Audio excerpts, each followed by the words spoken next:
ধর্ম বা কিছু না, এখানে মসজিদ করলেও ভালো হয়। হিন্দু মুসলিম কিচ্ছু না, সবাই যেন মানুষ হিসেবে তাদের যোগ্য অধিকারটা পায়। আমরা তো রাজনীতি এত দল, আওয়ামী লীগ, বিএনপি, আমরা তো এগুলো চাই না। আমরা চাই যে একটা শান্তি বিরাজ করুক, সবাই নিজেদের ন্যায্য অধিকারটা পাক। আগুন দেওয়া হবে, পুরানো হবে, এগুলো আমরা চাচ্ছি না। আমরা গিয়েছিলাম আরেক জায়গায়, আমাদের একটা সেমিনার ছিল চিন্তার চাষ যেটাকে বলো, ওখান থেকে আমরা নিজেরাই এসেছি একটা গবেষণার জন্য এখানে, তো এখানে সেই জন্য নামা আমাদের।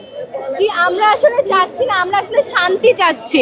আমরা তো রাজনীতি এত দল, আওয়ামী লীগ, বিএনপি, আমরা তো এগুলো চাই না। আমরা চাই যে একটা শান্তি বিরাজ করুক, দেশে শান্তি বিরাজ করুক, সবাই নিজেদের ন্যায্য অধিকারটা পাক। মানে হিন্দু মুসলিম কিচ্ছু না, সবাই যেন মানুষ হিসেবে তাদের যোগ্য অধিকারটা পায়। আমরা এইসব চাচ্ছি না যে আগুন দেওয়া হবে, পুরানো হবে, এগুলো আমরা চাচ্ছি না। আমরা চাচ্ছি যাতে সবাই দেশে শান্তির সাথে বসবাস করতে পারে। ধানমন্ডি 32 আমাদের পূর্বে মুজিবের বাড়ি ছিল। এখন শেখ হাসিনার শাসন যেহেতু শেষ, তো এখন এটা আসলে মানুষের ক্ষোভ জমে গেছে। আসলে আমরা নিরপেক্ষ, আমরা হলো কোনো দল মানি না।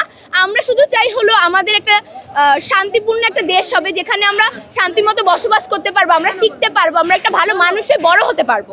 তো এটাই আমাদের যে এনভায়রনমেন্টটা চাই, ওটা আসলে এই এখন যে পোড়াপুরি হচ্ছে এগুলো তো আসলে কোনো নির্দিষ্ট কারণ নেই, এমনি হচ্ছে কাইন্ডা। তো আমরা চাচ্ছি একটা সেফ এনভায়রনমেন্ট, যেটা আমাদের জন্য অনেক সুবিধা হবে, আমাদের শিক্ষার জন্য ভালো হবে, অনেক কিছু শিখতে পারবো। তো এখানে যদি আমরা ভালো কিছু তৈরি করা যায়, যেমন হাসপাতাল বা বিদ্যালয়, এমন কিছু যদি, যেহেতু ভাঙা হয়ে গেছে, তো এটাকে পুনর্নির্মাণ, ভালো কিছুতে যদি পুনর্নির্মাণ করা হয় সরকারের দায়িত্বে, তাহলে কিন্তু এটা আসলে আমাদের দেশের উন্নয়ন করবে, অনেক উন্নয়নে আসবে, যেহেতু যেটা অলরেডি জনগণের ভালো করতে পারবে। এখানে একটা মসজিদ করা হোক। আচ্ছা, এখানে সব রকমই সবই করা যায়। আমাদের তো দরকার নাই শুধু শুধু দেশটাতে এরকম অশান্তি রাখা। আমরা সবাই মানুষ, আমরা সবার একসাথে থাকা উচিত।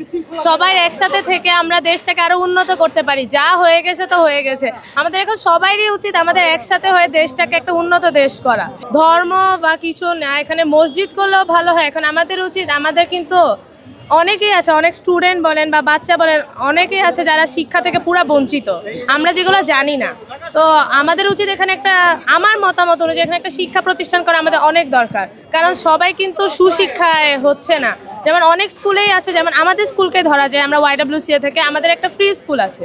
এখন এরকম উচিত যে একটা আমাদের যারা অনাথ বা রাস্তায় থাকে ওদের জন্য একটা শিক্ষা প্রতিষ্ঠান এখানে গড়া, তাহলে তারাও শিক্ষিত হবে। আমরা সবাই মিলে একটা সুন্দর দেশ গড়তে পারবো।